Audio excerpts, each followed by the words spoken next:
It was dinner time at my in-laws' house, and my sister-in-law, who had been away for some time, had finally returned home and joined us at the table that night. The food was set out in front of us, and I observed as my mother-in-law, father-in-law, and sister-in-law picked up their utensils and savored the meal. Then my sister-in-law stopped and fixed her gaze on me. "Aren't you going to eat anything?" she asked. Without hesitation, I replied, "No, I'm the wife. The leftovers will be sufficient for me. Isn't that correct, mother-in-law?" My sister-in-law was taken aback.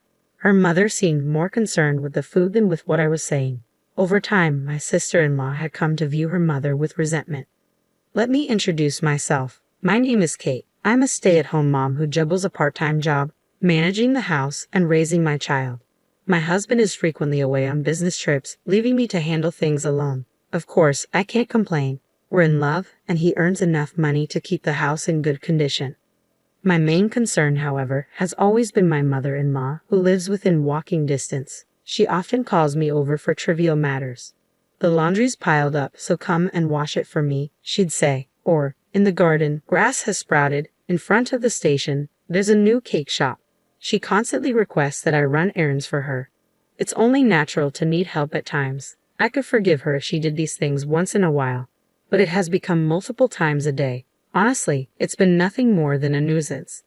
I wouldn't mind assisting my mother-in-law if she had a health problem or some other reason that would prevent her from doing these things on her own. However, my mother-in-law is in perfect health, save for her obesity, but she hasn't reported her weight having an effect on her ability to function normally. At my in-laws' house, I am treated as though I am a maid. My father-in-law, unlike his wife, adores me. However, he is completely unaware of the way she treats me. My mother-in-law only calls me when he's out of the house. When I let my husband know about this, he claimed that he would talk to his mother about it. And he has. He's warned her time and time again. But she, on the other hand, would make a fuss about it. She promised that she would help me, but when I asked her to, she changed her mind. She'd say, instead of expressing regret, she would cry and claim that I hated her, painting herself as the real victim. After several times of going through the same thing, I felt awkward bothering my husband with it anymore. I knew that he was so hard at work, and I felt guilty asking him to help me repeatedly. Eventually, I stopped asking him. Perhaps this is what my mother-in-law wanted, but either way, I found myself in a place where I couldn't talk to anyone about what I was going through. I spent my days alone dealing with her. As of late, her demands on me had increased. One morning, I was made to clean up my in-law's garden. She instructed me to cut branches from the trees in the yard and gather them all up. It was exhausting work, especially as the sun climbed higher into the sky. I was sweating, but I couldn't stop to drink. By the time I was able to take a break, I went inside the house to find that it was past noon. My mother-in-law was laying on a sofa in the living room, completely relaxed, watching TV and eating chocolates. Her t-shirt was covered in wrappers. "I'm hungry. Make something for me from whatever's in the fridge," my mother-in-law ordered me, not taking her eyes off the television. I sighed as I walked into the kitchen and laid eyes on the mountain of dishes that had piled up in the sink. "You'd better get started. My friends are coming over tonight, and I want the whole place to be absolutely spotless." "There's no time to dither," she continued as she devoured more sweets. I asked her to assist me, even just a little, but she didn't care to respond. When she was uncomfortable with what I said, she would pretend as though I was not even there. Soon enough, I cleaned up the dishes and prepared fried rice for the both of us to eat. I set the table for the meal and placed both plates onto it. "Fried rice again? Can't you think up anything else?" she complained, but she began to eat her meal with gusto.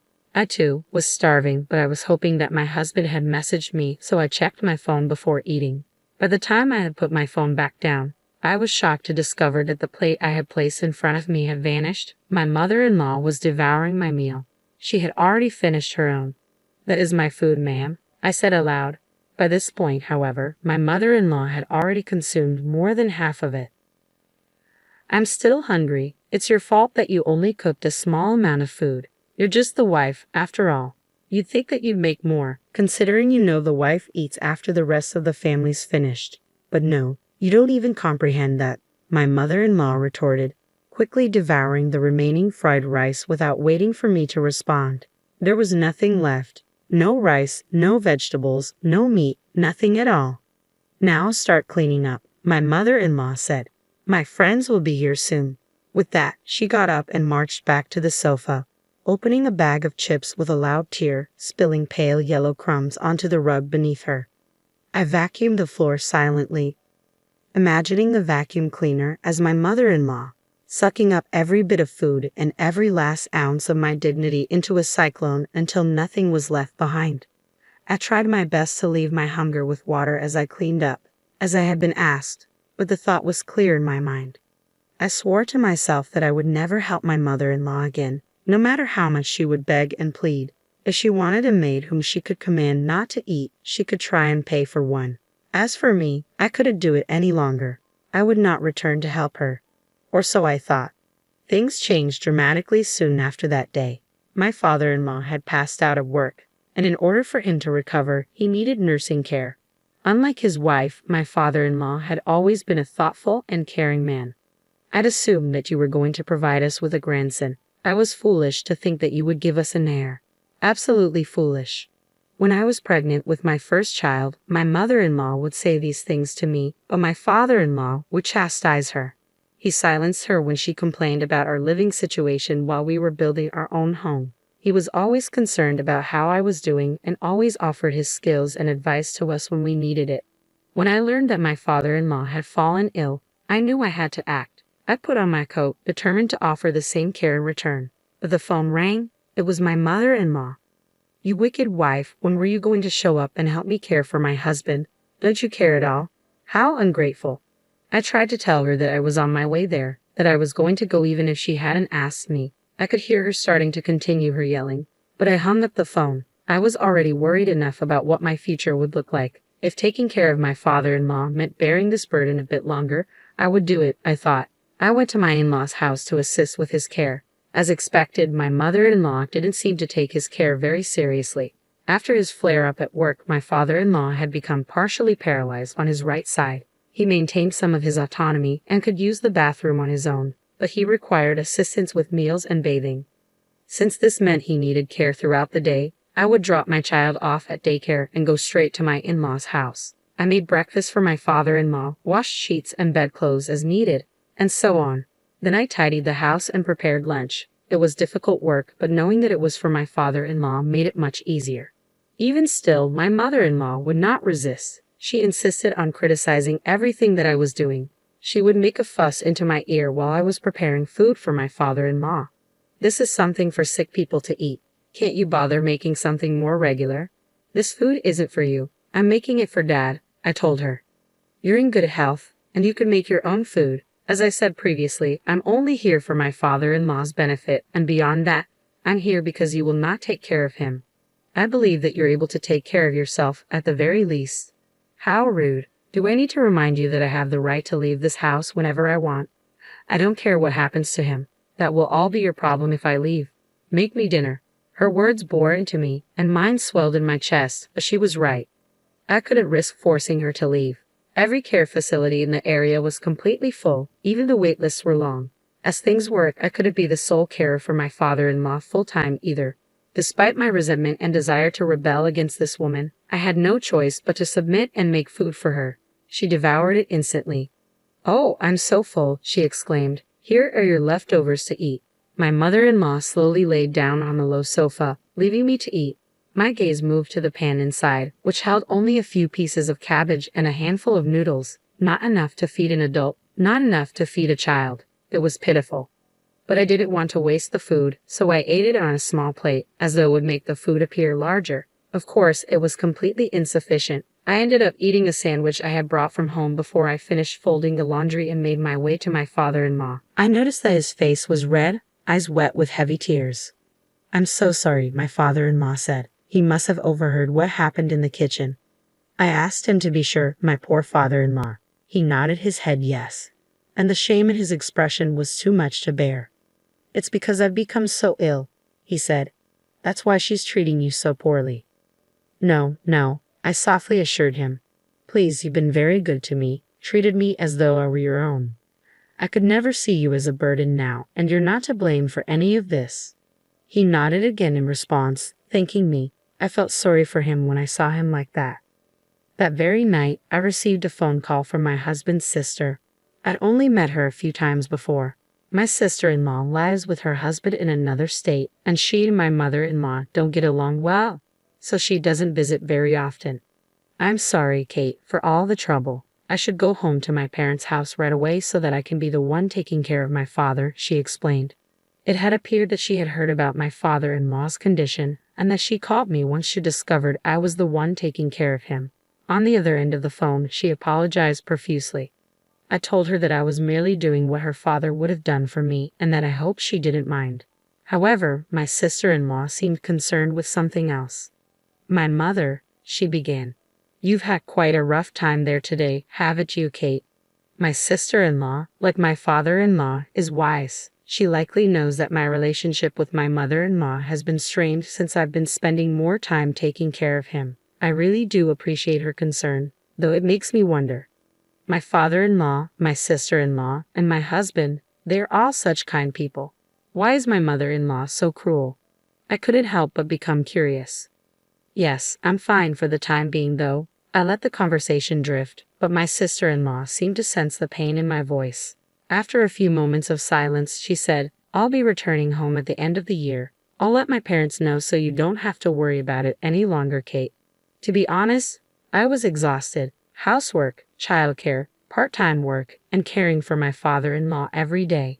It was enough as it was, but also preparing food and cleaning for my mother-in-law, listening to her words full of hate and disappointment. I was feeling trapped. If something hadn't happened soon, I would have broken completely, so my sister-in-law's words were very reassuring to me. Until then, though, my mother-in-law remained the same. No, in fact, she was getting worse. As the end of the year approached, she would tell me to clean the kitchen exhaust fan, wash the screen door, and complete other bothersome tasks. She never took into consideration that I had my own house to tend to as well. It was like my life outside of her didn't exist. I wouldn't have time to prepare dinner for us all on New Year's Eve with my cramped schedule, so I spoke with my husband, and we decided to order it online. What a waste of money, I thought. If you're going to be someone's wife, you want to know how to at least make food. What are you good for? Of course, my mother-in-law was not pleased. You're a wife too. I wanted to scream at her, but I couldn't. I didn't want my father-in-law to overhear us arguing. I didn't want him to think that this was all his fault. I managed to calm her down by promising to prepare the New Year's Eve meal myself. Music. My sister-in-law arrived at the house on New Year's Eve. She was alone. Oh, it's your first time home in years, and still, you have nothing to show for it. You're all alone now. Whatever happened to that pathetic husband of yours? Did he divorce you for taking his place as the man of the house? My mother-in-law hurled insults at her daughter without even saying hello. But when I saw my sister-in-law, I felt that familiar presence. It was as though I was looking at my own reflection as I saw her calmly respond. I couldn't bring my beloved husband here with me. I couldn't bear you being as cruel to him as I knew you would be. Anyways, I came home to see my father, not you. After saying this, my sister-in-law quickly departed into my father-in-law's room. At this rate, the New Year's dinner was not going to go very well. I had made a few dishes, but by dinner time, those dishes were more lively and pleasant than the people present to eat them. The only sound that I could hear in the quiet living room was a pot simmering softly. I served my father-in-law some food. My mother-in-law began to greedily eat the boiled meat on her plate as if on cue. My sister-in-law only looked on coldly. My husband had been attending his company's end-of-the-year party, and he wasn't with us on that night. Had he been there, the atmosphere might have become tolerable or even upbeat. He always brought that to every room he entered. I was wishing for this as I hopelessly assisted my father-in-law the best that I could. Kate, why aren't you eating? My sister-in-law turned to me. I was seated at the table, yes, but only for my father-in-law. There were no plates or utensils available for me. She must have been perplexed, but this had been my life for some time now. I smiled through my pain and told her, Don't worry, I am the wife after all. A wife must be content to have the leftovers once the family's finished. My mother-in-law nodded to my sorrowful words, my stomach aching. Right you are, she said, her words muffled by the food that she was actively eating. She was preoccupied with the meat and was thoroughly uninterested in conversing with us. I was curious how she could act like this and still have no shame. Disgusted by her attitude, I made a sarcastic remark. Though you are a wife as well, why are you eating now? The family's not yet finished. Before my mother-in-law could react, I was surprised to see my sister-in-law stand. Mama will need to eat a lot of meat while she still can. She won't be able to eat such expensive food if she's kicked out of the house. My eyes widened. My sister-in-law presented a document, a single packet of papers that would change everything. They were divorce papers. My father-in-law appeared to be in on all of this as I watched the two of them make eye contact. At last, my mother-in-law's hands came to a halt. Father's divorcing you because he's finally run out of patience. He's been accepted into a very nice care facility and is planning on selling this house as soon as he's moved in, my sister-in-law announced. My mother-in-law nearly spat out her dinner. She hurriedly swallowed her mouthful and looked at her husband and daughter. If you dare do something like that, you'll have hell to pay in alimony. Her face was turning red as she yelled her threat. I'm afraid that's not going to be an issue, though if you insist, we can take you to court over it. We have ample evidence of your disregard for the needs of the family and the neglect of your husband, my sister-in-law replied calmly. My mother-in-law was enraged, but when the word court was mentioned, her attitude swiftly changed. I'm sure she's well aware of her disadvantage if things came to that. I'm sorry for everything, she said, as though she was a different person. She whimpered and kneeled on the spot, begging for forgiveness. My sister and father-in-law, on the other hand, had nothing to say to her pitiful display. She kept apologizing, but there was nothing that she could do. All of us in that room knew that she was in the wrong. You'd better get started signing these papers. Once you're done, you can pack your things and leave the house, my sister-in-law said, relentless in her demand.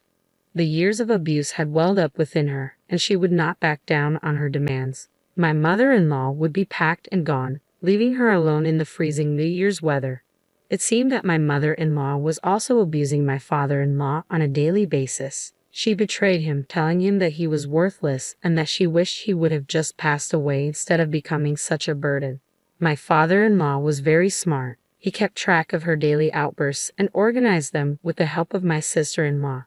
The data that they had both accumulated was crucial in fighting their case in court. By the end, the claim was settled by offsetting it with a share of property, leaving my mother-in-law homeless. She currently lives in a rundown apartment and is working part-time to get by. She has become a different person in her struggle. She hasn't been able to afford many nice foods and has lost much of her weight, but she is even less healthy now than before. My father-in-law now spends his days living in a luxury nursing home run by a friend of my sister-in-law. They see to it that he is not only healthy every day but happy too. He's made friends with many of the other residents. I pay him visits at least once a week. Progress has been astonishing. Thanks to his rehabilitation, he's regained more movement in the right side of his body. He smiles more frequently, laughs more. It's wonderful. I have made a friend too. My sister-in-law and I have become close and we communicate often. We both want more than anything to keep supporting my father-in-law as best as we can. We will treasure the peace that has finally come to us.